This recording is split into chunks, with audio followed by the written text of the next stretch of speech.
First, there was the Scout. Then there was the Scout 60, a smaller Scout. Then came the Scout Bobber.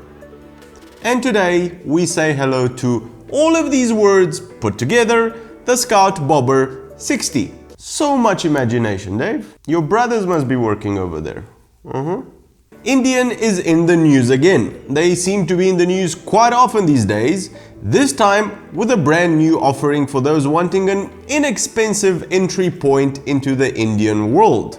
The 2020 Scout Bobber 60 is a less expensive, more lightweight and in general more stripped down version of its popular Scout Bobber.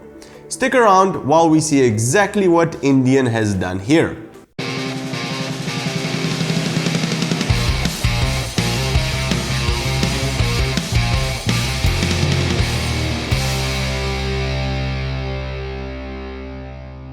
Bringing a stripped down old school bobber at a lower price is something we're very excited about. We're proud to provide such a dynamic offering at a price point that makes owning an Indian motorcycle extremely attainable to an even wider range of riders. Now, the Scout Bobber is already a very popular motorcycle, mostly due to its urban, low-slung look and its punchy engine.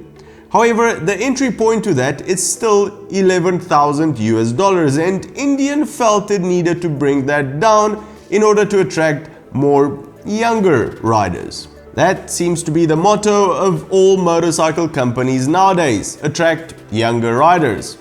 When I was your age, that was illegal, young man, attracting younger riders.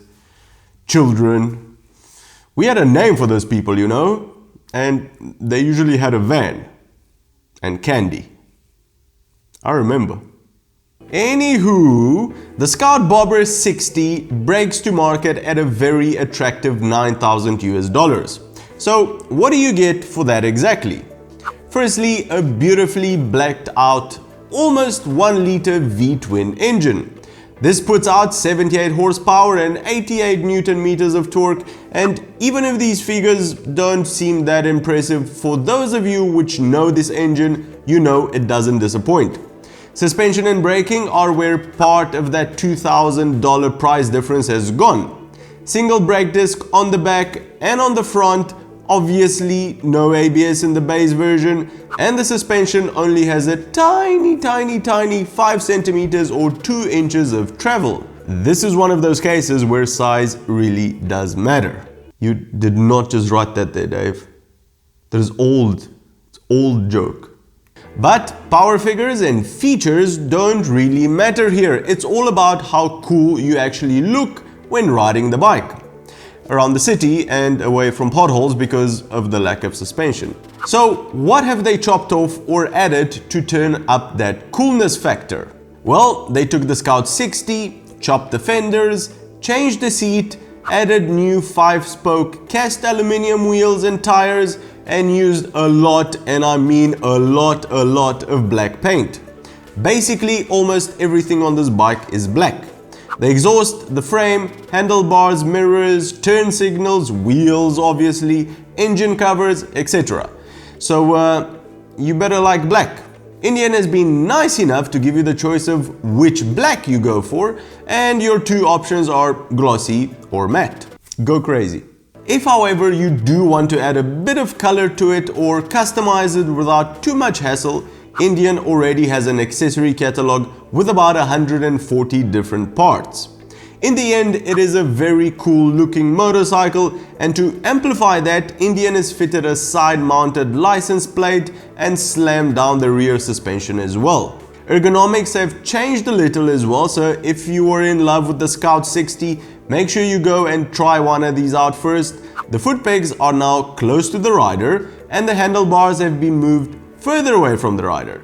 Indian says all of this was done in an effort to give the rider's torso a slight pitch forward for more attitude. This was a quote. To me, it looks bloody uncomfortable, but this is not a long distance bike, so I guess it doesn't matter here. So, does this tickle your fancy in any way? The Scout Bobber and the Scout 60 had a child, and this is it. Would you adopt it? even as your second or third child maybe? Let us know in the comments below. I like it. I think it's a cool looking little bike. I would buy it and ride around town when I wanted to feel like Neo from the Matrix. Well, that's the show for today, everyone. If you've enjoyed it, give it a big thumbs up. And if you think you've learned something new, consider subscribing or becoming a patron to help us make more of these shows. Cheers, and I'll see you on the next one.